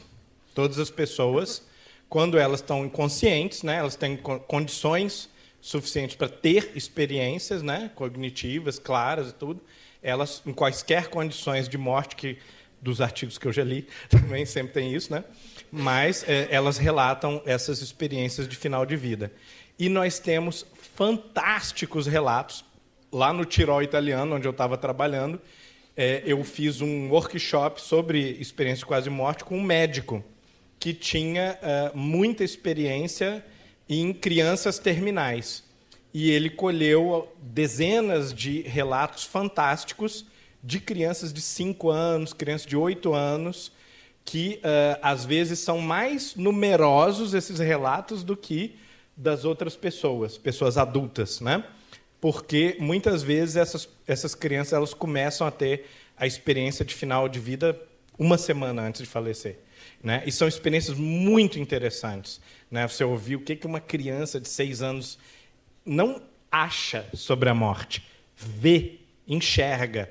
E aí, claro, ela vai ter a interpretação dela, obviamente. Às vezes é aquela interpretação ingênua, infantil, mas é profundamente esclarecedor sobre também uma coisa que é comum nas experiências espirituais, a maior tranquilidade e capacidade de coping, capacidade de enfrentar dor, sofrimento e a própria morte. Segunda pergunta. Em relação à saúde mental de quem só frequenta uma religião, mas não acredita ser melhor, qual foi o critério de avaliação? A pergunta, né? Só o formulário, né? Quer dizer, muitas vezes em pesquisa de saúde a gente tem essa primeira sondagem no plano, digamos assim, da percepção do paciente. Aí depois você vai aprofundar o comportamento e as consequências. E só numa terceira análise, e raríssimas pesquisas são feitas sobre uma explicação de qual é a natureza por trás do fenômeno, né?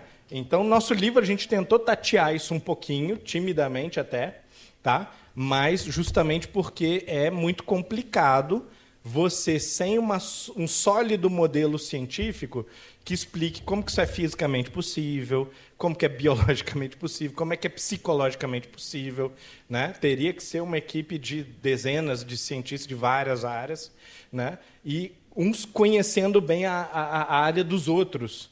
É só a partir daí que você começa a dizer, eu estou dando essa resposta longa porque essa é uma dúvida que você pode colocar em qualquer pesquisa, né? Qualquer pesquisa você pode questionar, tá, qual que é o fundamento ontológico disso?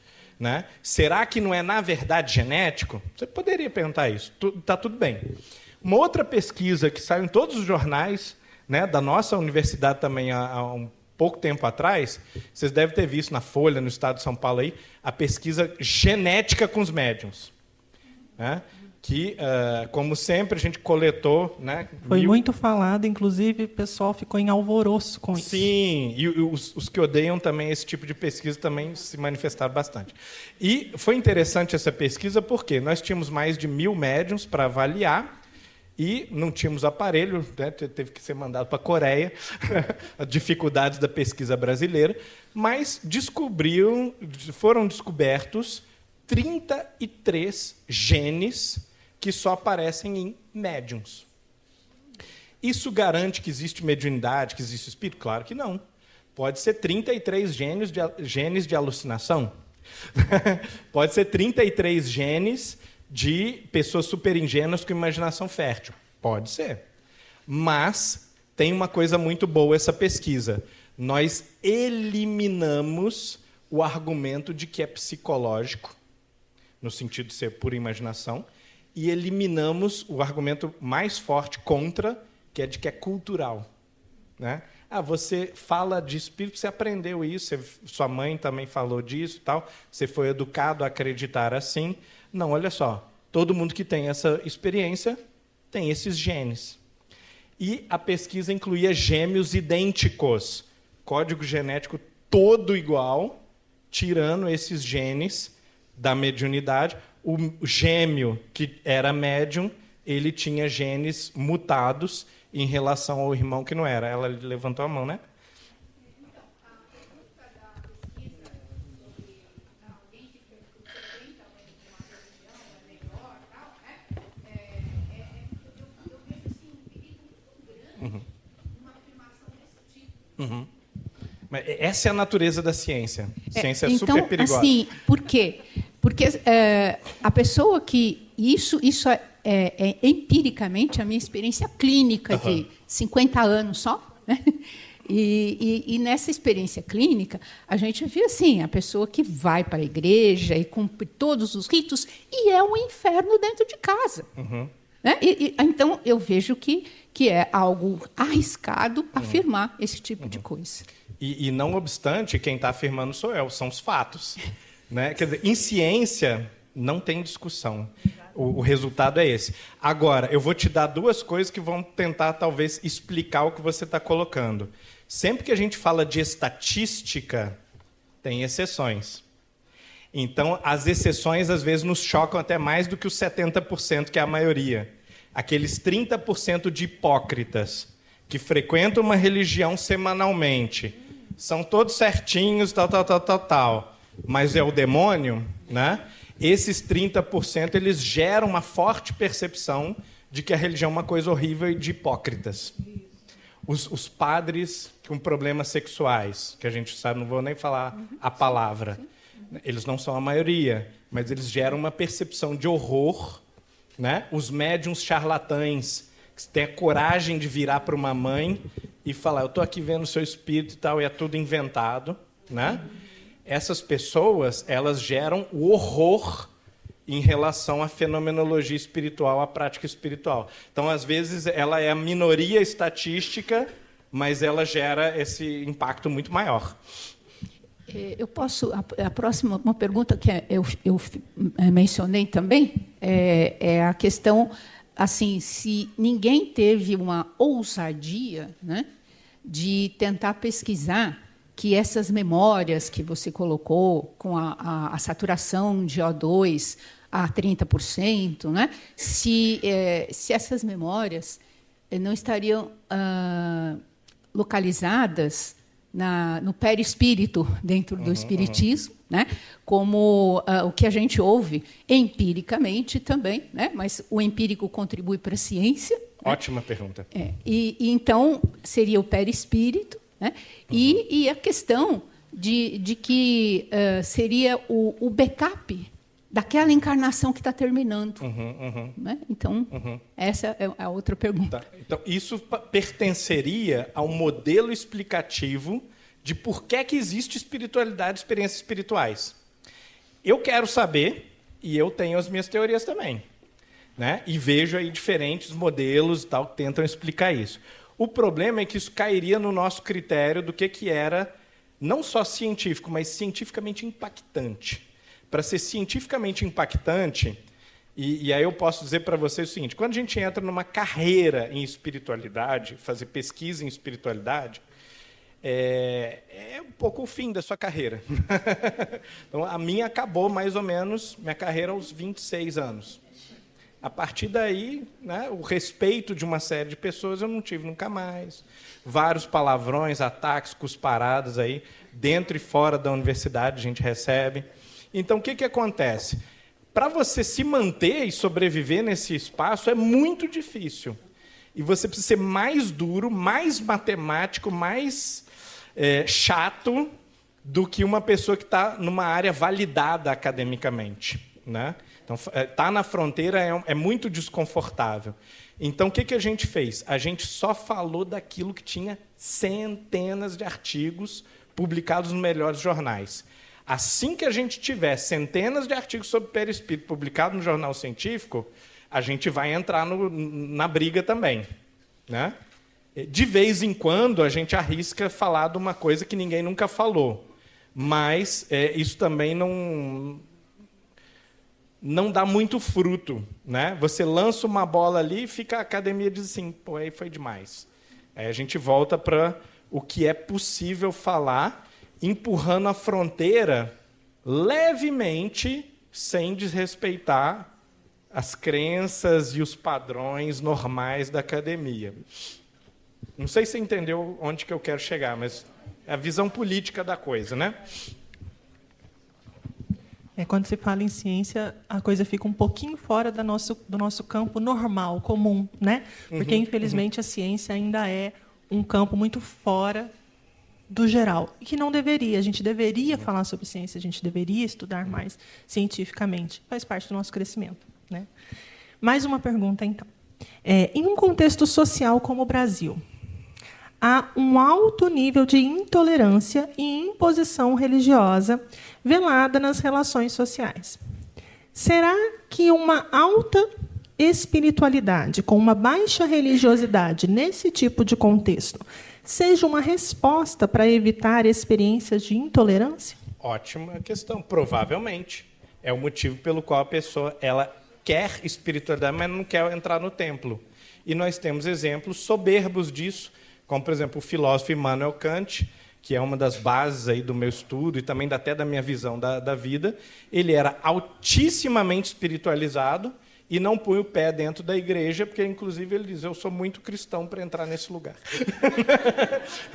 Esses lugares, assim, o que acontece aí dentro não condiz muito bem com o que eu acho que é religião, né? Então, quer dizer, Nós vivemos sociedade fragmentada, violenta, desrespeitosa, intolerante, e nós vamos ali, cada um ao seu modo, cada um com a sua história de vida, tentando encontrar o seu espaço ao sol. Uns conseguem ficar dentro da religião mais formal e encontrar ali o seu espaço, outros não, né? E, de novo, eu lembro que estatística não é todo mundo. É sempre que assim, a tendência é pessoa mais regradinha ter mais saúde mental. Ponto. Isso não quer dizer que todo mundo que é assim vai ter mais saúde mental. Não quer dizer que o outro que é mais rebelde ou que ele é indiferente religiosamente ele vai ter baixa, mas é uma pressão estatística ali, né? Isso tem a ver com vários fatores, de modo que você também não pode dizer qual é a causa daquele resultado estatístico. Tá? É muito, muito complexo. Muito bom. Doutor, em suas pesquisas, observaram a existência de viagens espirituais extracorpóreas durante o sono, com depoimentos semelhantes a experiências de quase morte? Sim, eu cheguei a falar disso. Tecnicamente, né, no termo técnico, é a experiência fora do corpo.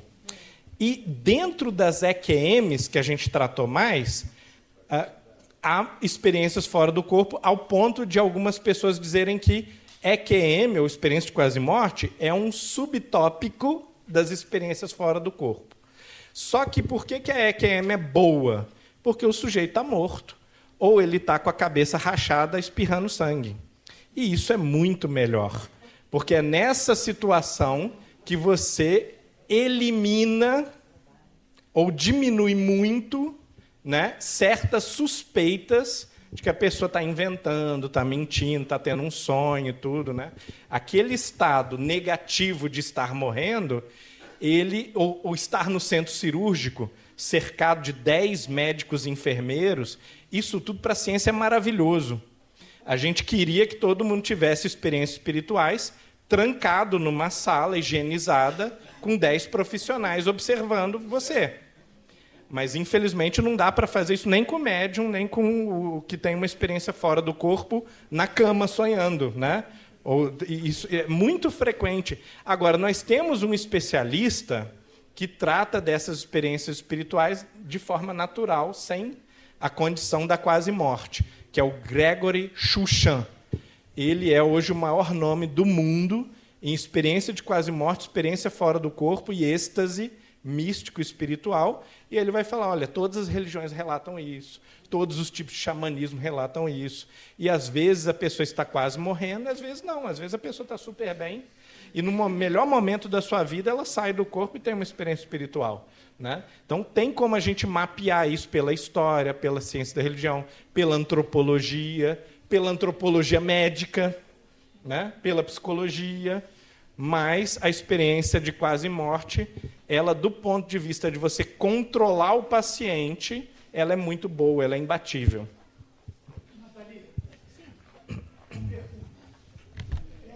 Não, senão o pessoal não escuta e a câmera também não.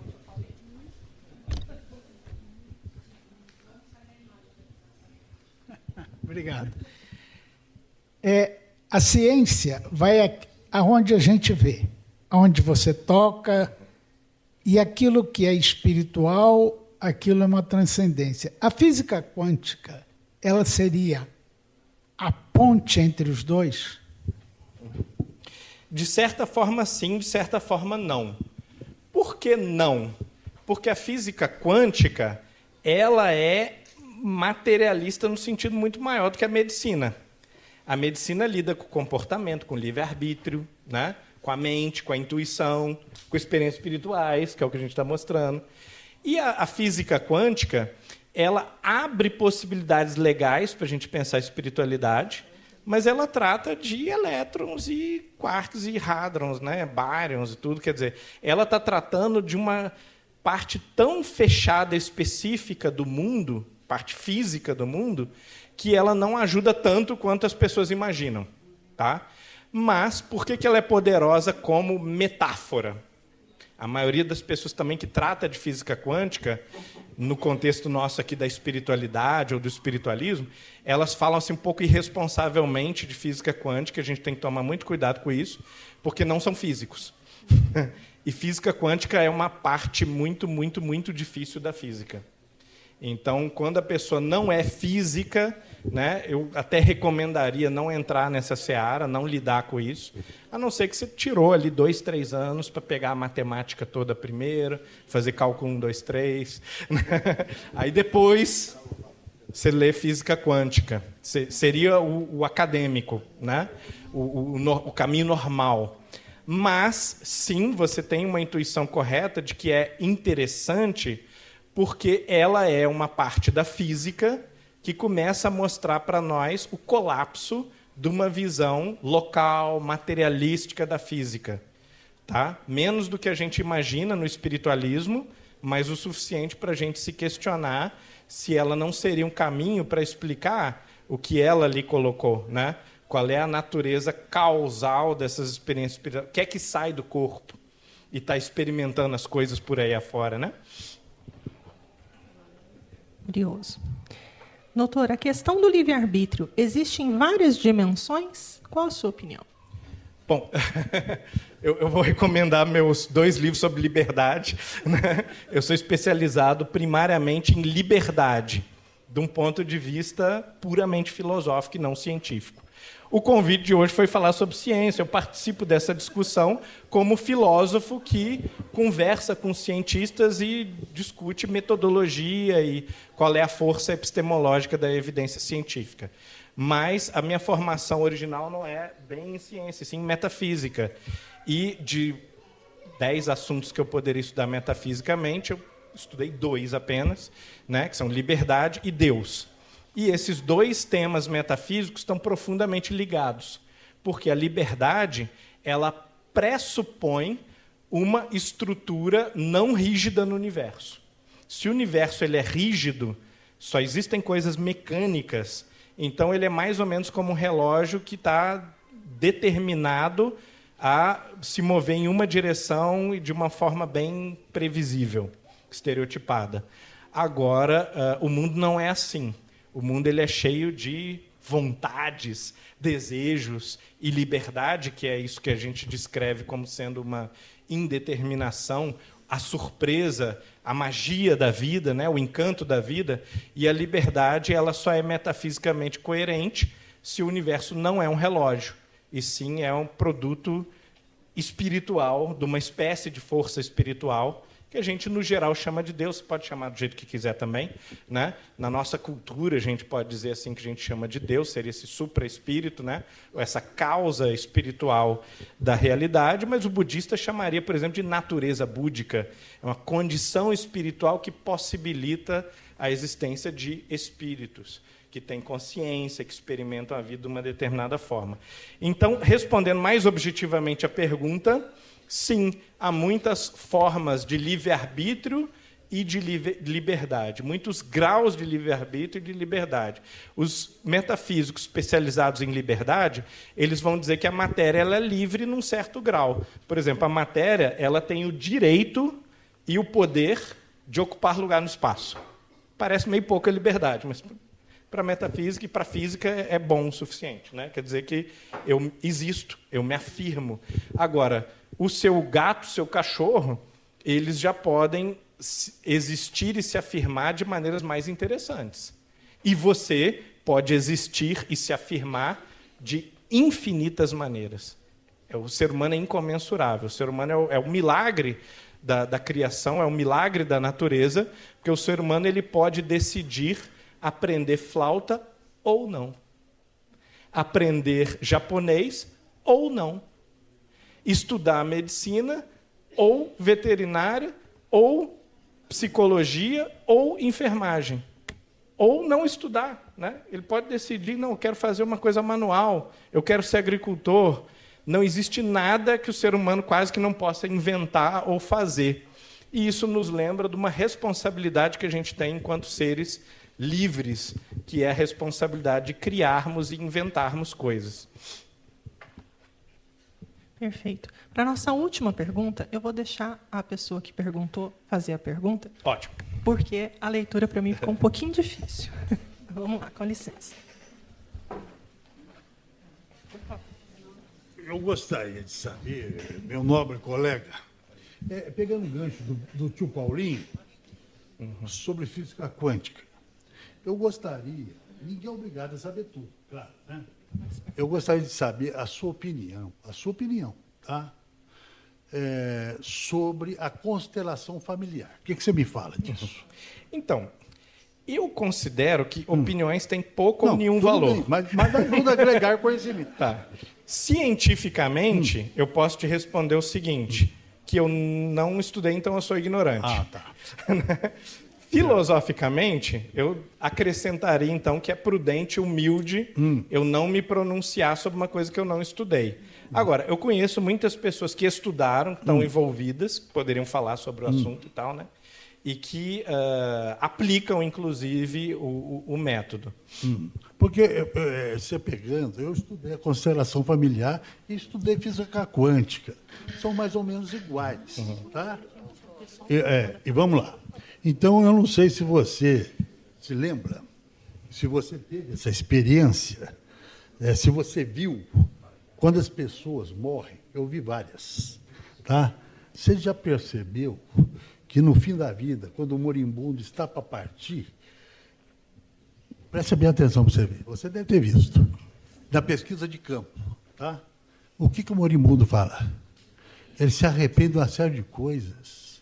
Por que eu não diverti mais com meus filhos, brinquei mais com o meu neto, eu me concentrei mais no trabalho, eu deixei de viver, certo? Você viu isso aí, certo? E o que você acha, nesses estudos aí, que o seu livro é interessantíssimo, né? O que você acha desse tópico? Ótimo. Então, isso, geralmente, quem trabalha com esse tipo de experiência espiritual vai dizer que é um episódio transformativo, de ressignificação da vida, de reavaliação da vida, e, às vezes, tem, inclusive, fenômenos cognitivos interessantes junto com o que é uma transformação psicológica. Por exemplo, o fato da informação, da vivência ou da tua revisão de vida acontecer como se tivesse compactado em 2 segundos. 1 segundo. Eu conheci lá no Tirol também, num evento sobre EQM. Esse eu não participei, eu só assisti o evento. Era um evento só de pessoas, pesquisadores, que tiveram EQM. Muito, muito legal, né? Só psicólogos e outros pesquisadores que sofreram EQM. E aí tinha um sujeito lá que era alpinista e ele foi subir um paredão e caiu um paredão de 60 metros. Ele caiu de 60 metros de costas numa pedra. E o que evitou a morte foi que ele estava de mochila. Então, ele caiu em cima da mochila, a mochila explodiu lá, sabe-se lá que tinha panela, né? Aí ele falou, quebrei 30 ossos, mas sobrevivi. E essa queda, ela foi uma queda de alguns poucos segundos. E ele falou assim, a minha experiência de quase morte, ela aconteceu mais ou menos em meio segundo. E como que eu tenho como saber isso? Porque depois que a experiência acabou, eu me vi caindo, e eu ainda caí um monte depois que a experiência acabou. Quer dizer, ela não foi uma experiência que durou os 2, 3 segundos da queda. Ela durou meio segundo, mais ou menos, depois eu experimentei a queda. Né? E aí ele diz, bom, nesse meio segundo, eu vivi mais ou menos a mesma quantidade que a minha vida toda até aquele momento.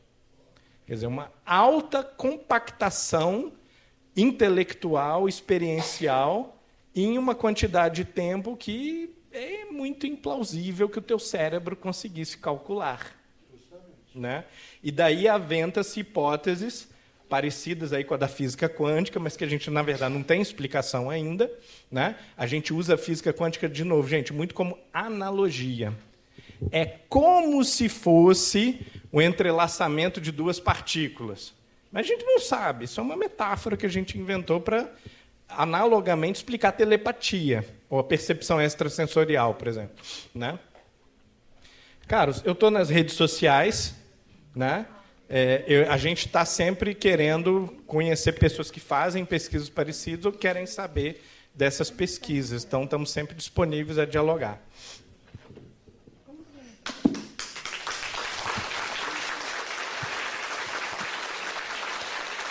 Primeiramente, gostaria de agradecer pela sua participação, pela sua vinda, por essa exposição maravilhosa. E gostaria de convidar a senhora Maria Ângela Garcia Mônaco, diretora-presidente da Associação Educhere Allan Kardec, que vai fazer a entrega do certificado de participação para o professor Humberto.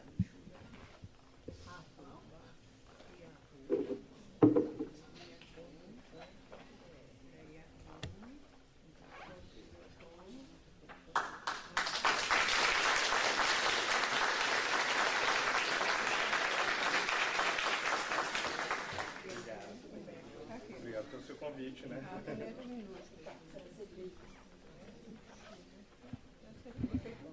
Rapidamente, uma boa tarde a todos.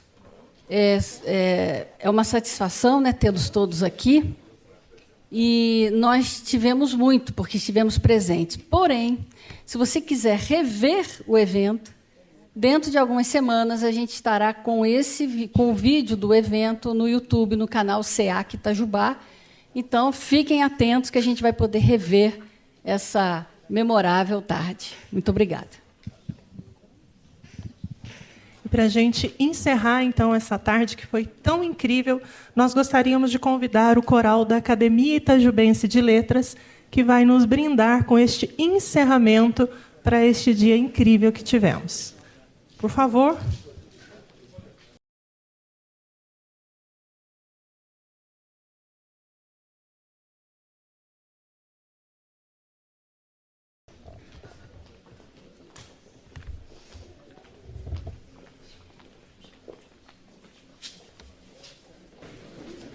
Boa tarde a todos.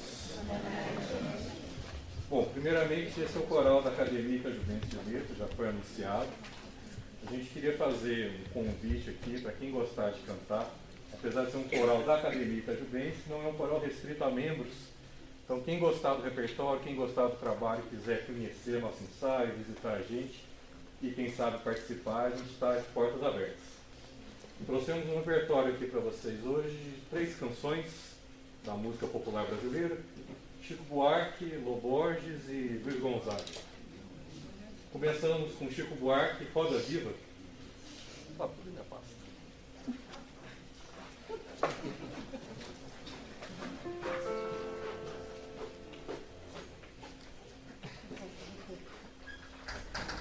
Se ficou, não tem problema.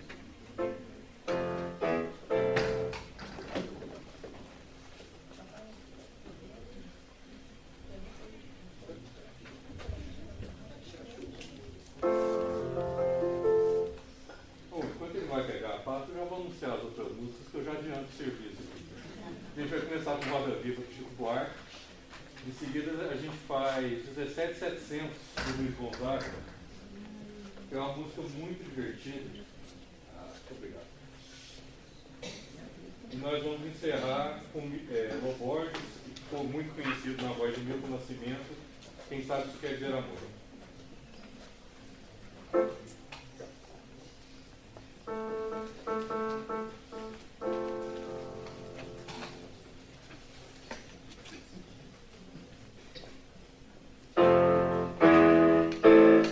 Dias que a gente se sente como quem partiu ou morreu.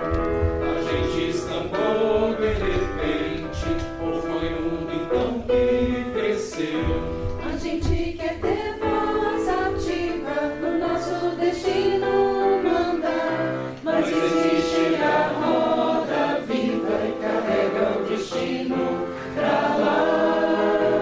O mundo roda gigante, roda moinho, roda peão. O tempo rodou num instante nas voltas do meu coração. A gente vai contra a corrente até não poder resistir. Na volta do barco é que sente o quando deixou de cumprir. Faz tempo que a gente cultiva mais linda roseira que há, mas existe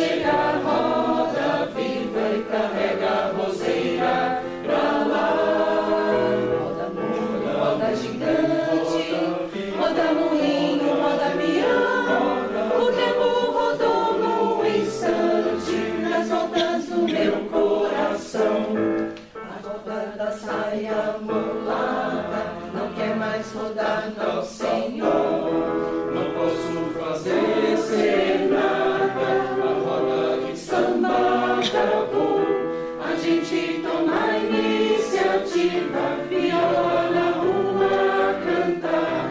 Mas eis que chega a roda viva e carrega a viola pra lá. Roda mundo, roda gigante, roda moinho, roda pião. O tempo rodou num instante nas voltas do meu coração. O samba, viola, roseira, um dia a fogueira queimou. Foi tudo ilusão passageira, que a brisa primeira levou. No peito a saudade cativa, faz força pro tempo parar. Mas eis que chega a roda viva e carrega a saudade pra lá. Roda mundo, roda gigante, roda moinho, roda pião. O tempo rodou num instante nas voltas do meu coração.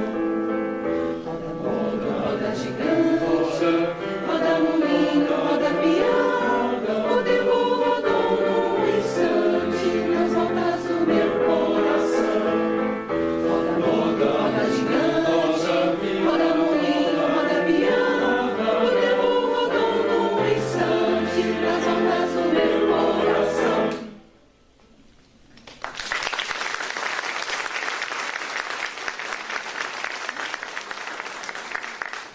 Falei 17.700 do Luiz Gonzaga, a letra engraçada, só vou adiantar um pouquinho para vocês. Foi em algum lugar, tinha uma conta de 3.300 e ele pagou com 20.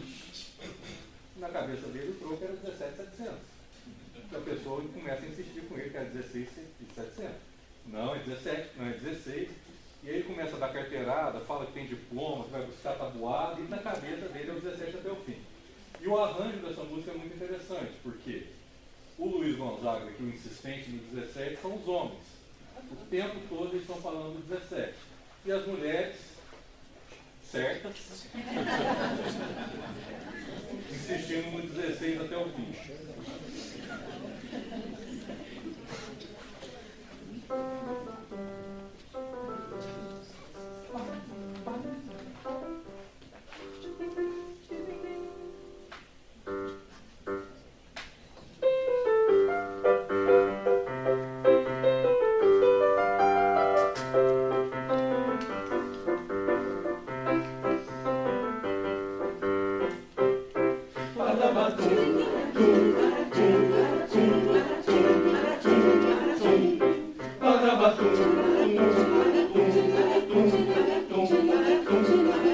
Eu lhe dei 20 mil réis pra pagar 3.300. Você tem que me voltar. 16.700, 17.700. 16.700, Eu lhe dei 20 mil réis pra pagar 3.300. Você tem que me voltar. 16.700, 16.700. 16.700, 17.700. 16.700.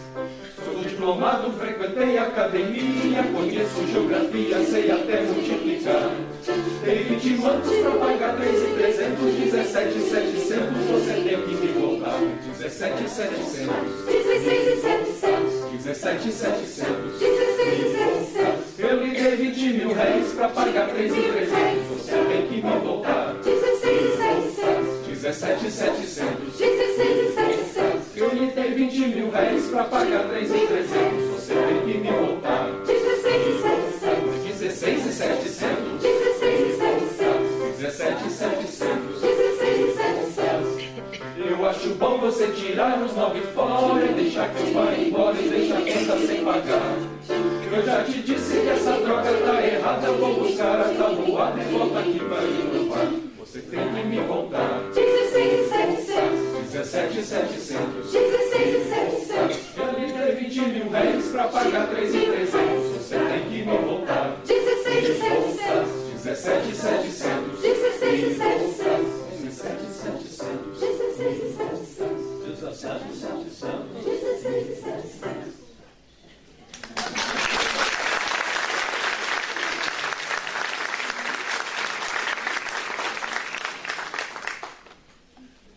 Para encerrar, um pouquinho de amor, quem sabe isso quer dizer amor.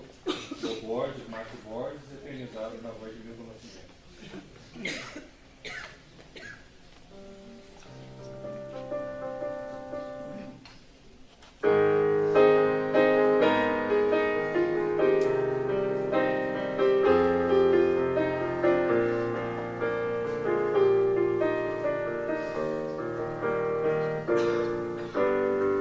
Cheguei a tempo de te ver acordar. Eu vim correndo à frente do sol. Abri a porta e antes de entrar, revi a vida inteira. Pensei em tudo que é possível falar, que sirva apenas para nós dois.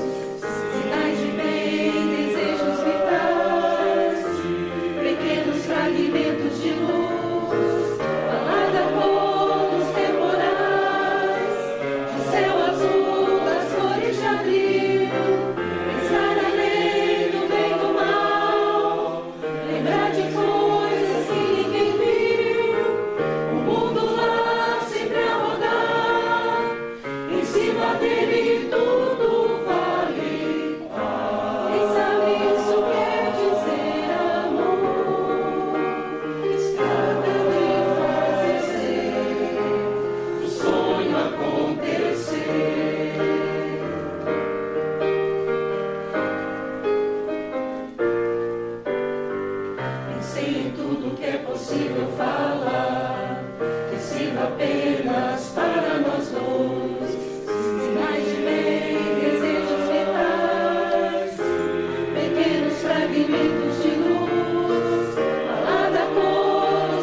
Aproveitando a oportunidade, semana que vem convido quem gosta de coral, quer conhecer os corais da cidade, vai ter um evento bacana.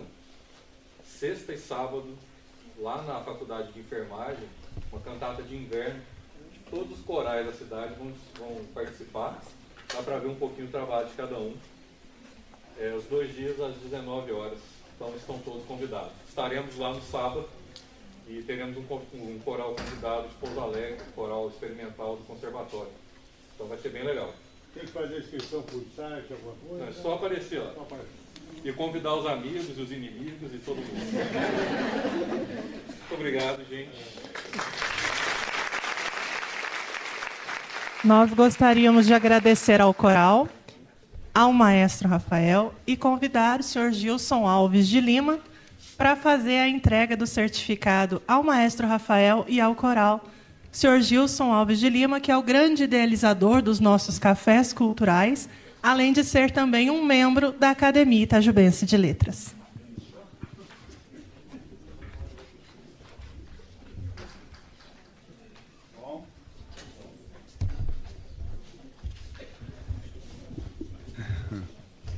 É com grande satisfação que nós, dessa instituição que veio desmistificar o que é espiritismo e desmitificar também, que eu entrego esse certificado ao maestro com muita satisfação, porque eu também faço parte da academia.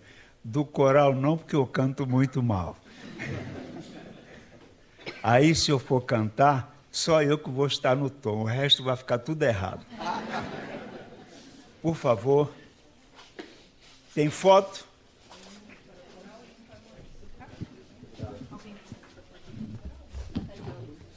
A presidente do coral. A Lourdes, vem cá, minha filha.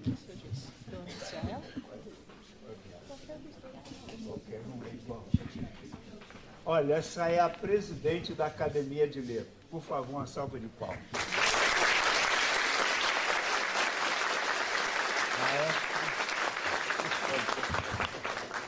Presidente, receba isso como nosso agradecimento. Muito obrigada.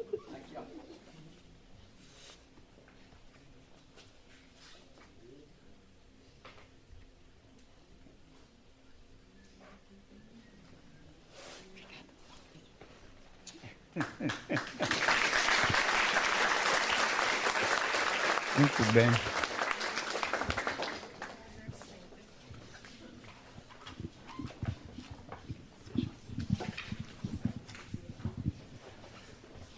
Bom, não é com tanta alegria assim que eu digo a vocês que nós vamos encerrar. Então, muito obrigada ao coral, muito obrigada ao maestro por este momento, por este encerramento, que, sem sombras de dúvidas, para todos nós, representa o fechamento real deste evento, que representa não só uma tarde, um dia, mas todo um trabalho realizado ao longo de muito tempo, pelas mãos, pelo esforço e a vontade de muitas pessoas.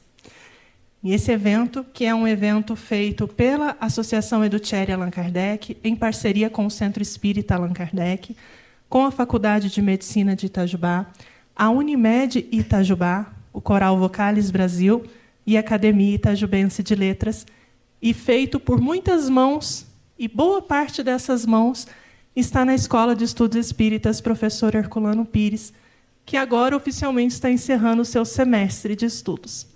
Muito obrigada a todos. Tenham um excelente final de semana e até o nosso próximo evento.